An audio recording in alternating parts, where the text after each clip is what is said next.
Alright, so it's been a while since I pulled this guitar out for a video. This is the Reverend Airwave electric 12-string. Last time I talked about how electric 12-string guitars are underutilized in black metal. Under the effects of distortion, the 12-string effect produces very bright and clear black metal tone.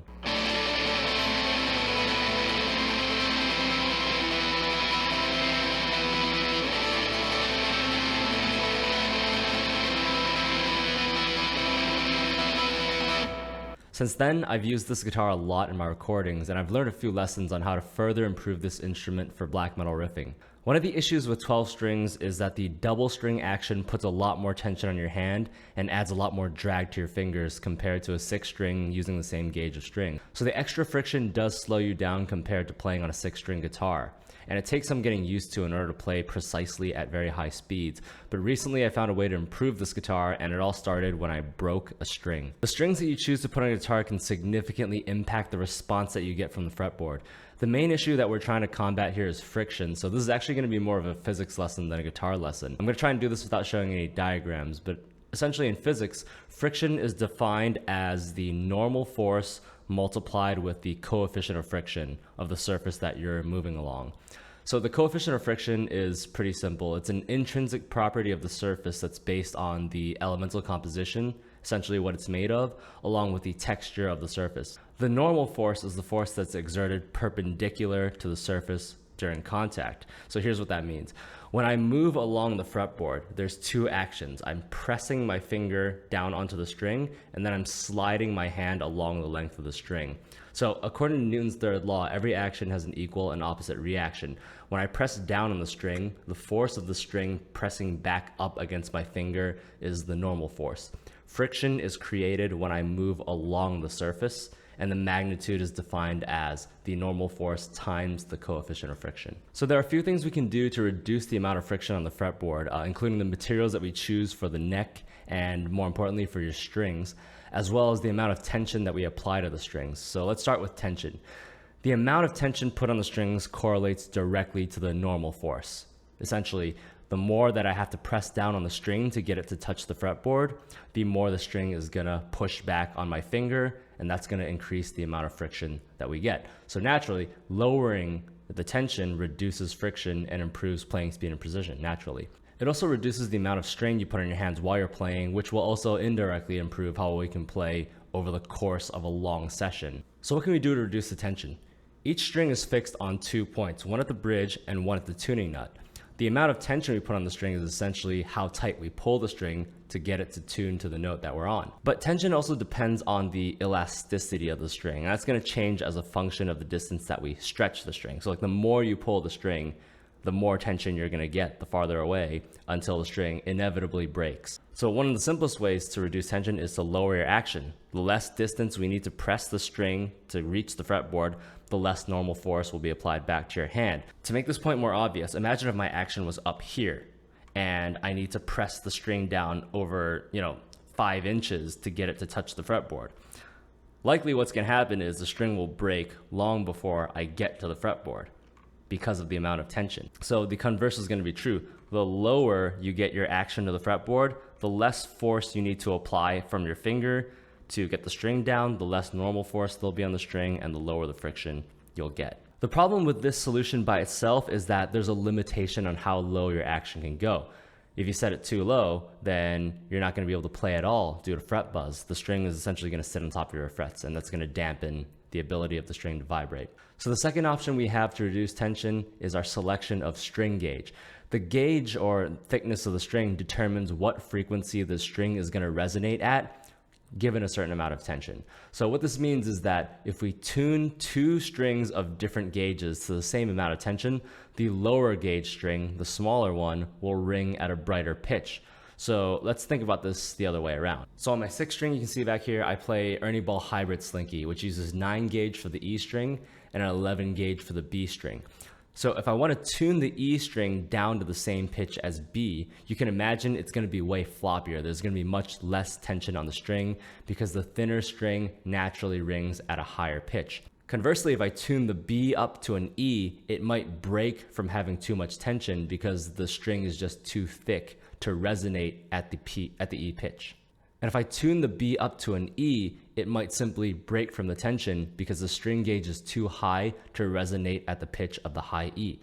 If that's still confusing, let's go even farther. Imagine tuning the low E of 46 gauge all the way up 2 octaves to a high E. That's definitely gonna snap way before you get there. And if it doesn't, think about how tight it's gonna be, the amount of pressure you're gonna have to put on your fingers to even get that string to move. On the other hand, if I want to tune the high E down 2 octaves to low E, it's not even going to make a sound. It'll probably be incapable of producing a frequency at all, and it's only going to rattle.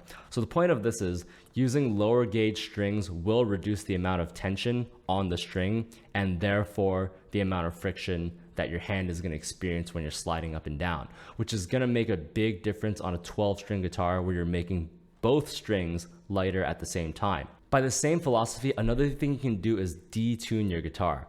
This worked for Tony Iommi when his fingers were crushed and he lost the strength to really play chords, which contributed to the heaviness of Black Sabbath's riffs. The problem is this video is specifically geared towards black metal, and brighter tone is more functional. So detuning is not something that I would consider. I play strictly in E standard. Now, going back to string gauge, the stock strings on a Reverend Airwave are 10 to 46, which is your typical gauge set, something like Ernie Ball regular Slinkies. I felt that that was too high, and I had a hard time playing on this guitar compared to the 6 string just because of the fact you're pressing on 2 strings at any given time. So when I broke one of the strings, I thought it would be a good opportunity for me to shop for the lightest possible gauge 12-string set I could find. Now that also happened to be Ernie Ball. Not sponsored, by the way, but I do wish I was because 12-string packs start to get pretty expensive. But what Ernie Ball does offer is a 12-string electric guitar set that goes from 8 gauge to 40 versus 10 to 46. So the specific gauges I put on this post-it note when I was doing research for my string shopping, and you can see this is what the whole set actually looks like. I'm going to explain what all the squares and circles mean in the next video. But the point is this gauge is much, much lighter, meaning that to get to E standard tuning, I don't have to tighten the strings as much, meaning there's much less tension, there's much more give on the strings, they're easier to bend, and most importantly, when I'm playing a black metal riff and I'm sliding up and down a neck really fast, I'm gonna get a lot less resistance because I've reduced the amount of normal force that the strings are gonna apply to my hands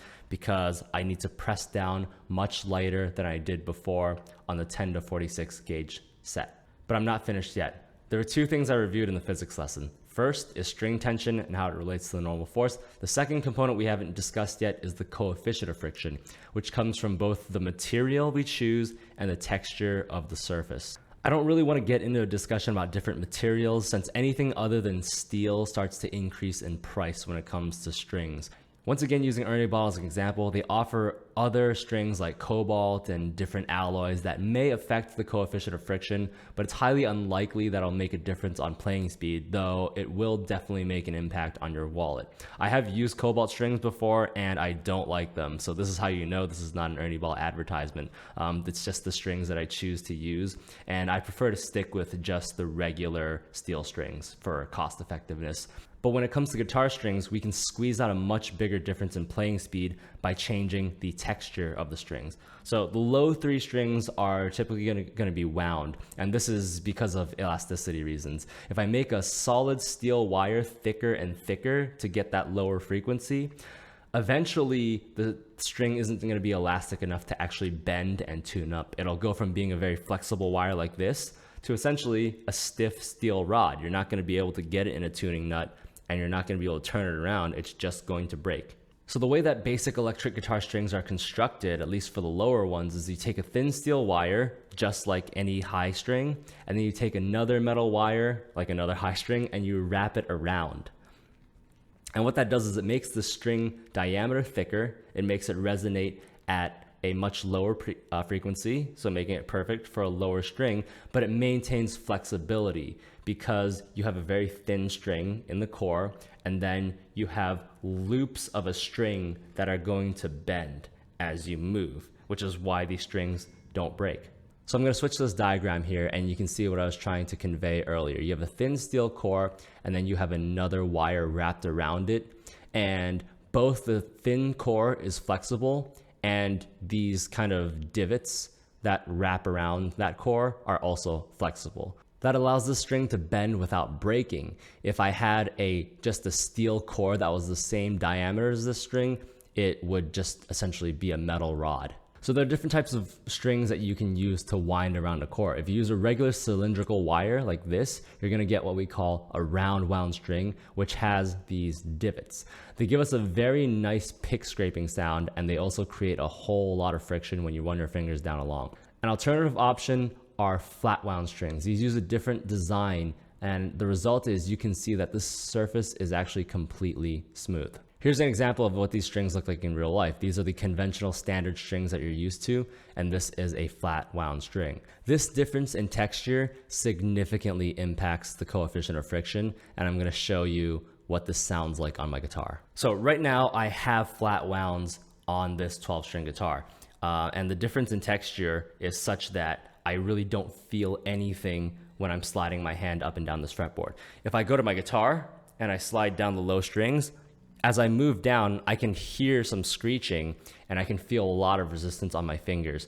Here, when I slide up and down on these low strings, it feels the exact same as if I was sliding down on the unwound strings at all. So this allows me to move up and down the fretboard with almost no resistance whatsoever. To think about this from a textural standpoint, a round wound string you could consider to be like sandpaper versus a flat wound string, which would be like glass. Just describing these things is probably not going to drive home the point. So I'm going to show you, and you can listen for yourself what the difference is. So if I take my hands and I run them on this guitar,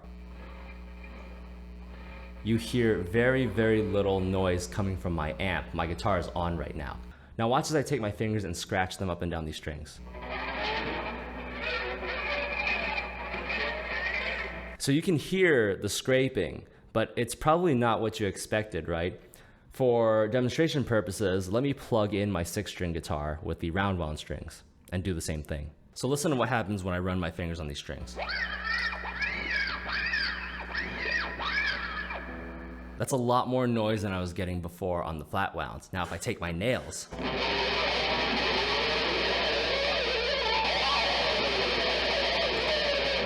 that is so much more prominent, and the difference is friction. Friction causes the string to vibrate as I run my nails on it. On the flat wound strings, because there's much less friction, as I run my nails up and down that string, it's going to vibrate much less. So here's what I'm going to do. I'm going to do a quick cut where I drag my fingers down these strings, and I'm going to switch to my 12 string and do the same exact thing again, and you'll hear the difference.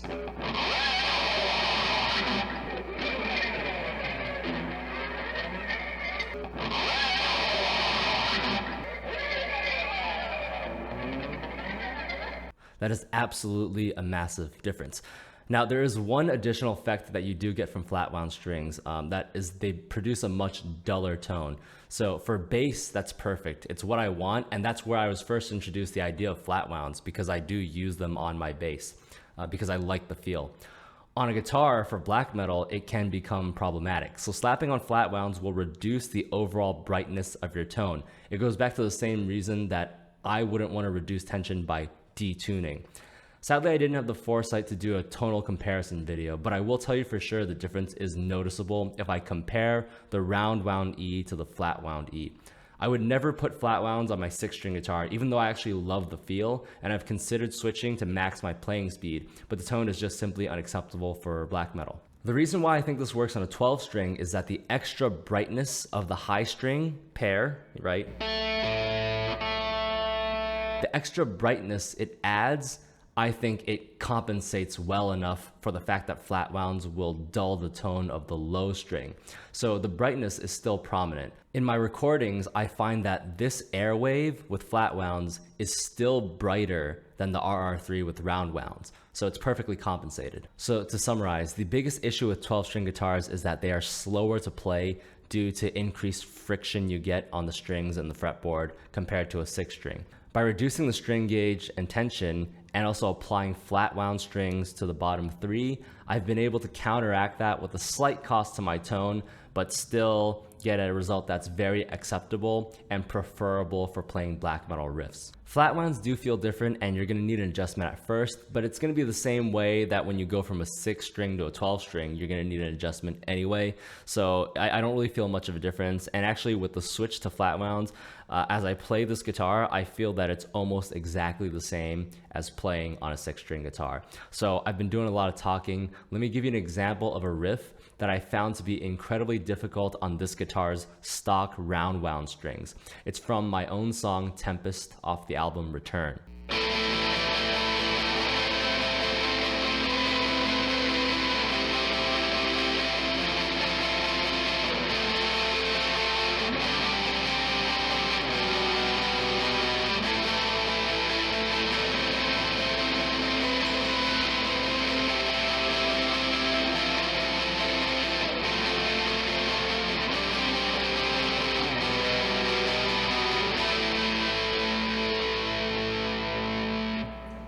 So on the song, I'm playing full chords on the A string, D string, G string, and the B string.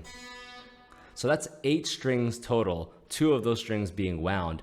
And as you saw in the riff, I'm sliding up and down the fretboard a lot and in significant chunks from, bottom position all the way up to the 10th fret and so on, and sliding back down. Back when this was just strung with 10 to 46 gauge round wounds, this riff was a huge pain to play. So the riff is I'm playing an A power chord, sliding up to A minor, playing add 9, and then minor 7. So that's all okay. The real significant sliding action comes next. So I play F major 7, and then I slide down to an F. And then the next piece, I bar and I slide up to the 5th fret to play G major, and then I slide down to play another open G major. So imagine repeating this sliding action over and over for a song that's 10 minutes long on a fretboard that has double strings, that have a high gauge, that are round wound. There's going to be a lot of tension and a lot of friction on your fingers. It's going to tire you out real fast. And also when you're sliding up and down, you're going to get a lot of squeaking, which is actually really disruptive in a recording session. Flat wounds do a lot to negate those tones. Doing this riff on the stock 12-string Airwave that I bought, it's not something that I never would have conceived in the past before. I mean, sure, I could hit it in a recording session, but there's no world in which I would have ever played this song live. It's almost 10 minutes long of just sliding up and down the neck, back and forth. It would be very exhausting, and guaranteed I would be missing frets and missing notes just from how tiring it would get. With 8 to 40 gauge and flat wounds, it's really not an issue at all. It's very easy to play, and now that I've made this switch on this guitar, I'm thinking about re-recording some more songs like Tempest. Again, I briefly mentioned this before, but there are significant downsides. If you want to do something like a sick pick scrape to kick off your song, guess what?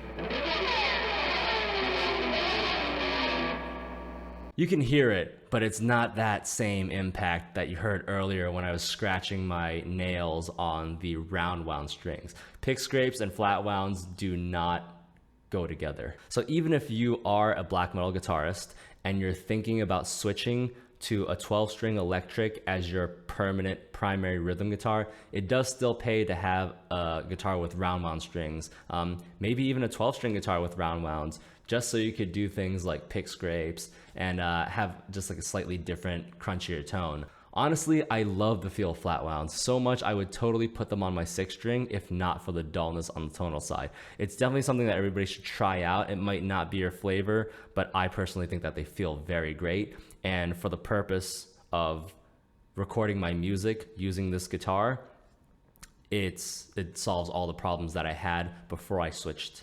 The other thing I do also recommend is lowering your string gauge from 10 to 46 down as low as possible. I think 8 to 40s, they feel great. There's a lot more slack. There are things that I couldn't do before that I can do now, like bend, just because the tension is much lower.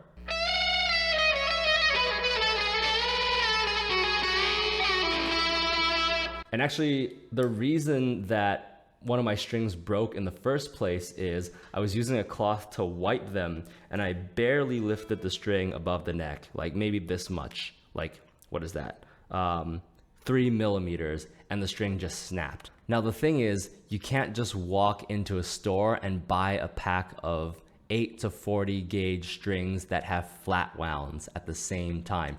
The Ernie Ball set that I found earlier only has round wound bass strings, and other companies like D'Addario, they carry flat wound 12 string sets, but at much higher gauges, which don't give you everything you need to improve your black metal guitar. So it does take a little bit of extra work, and I'm gonna show you how I got my hands on this custom string pack in the next video. We're gonna be doing some online shopping.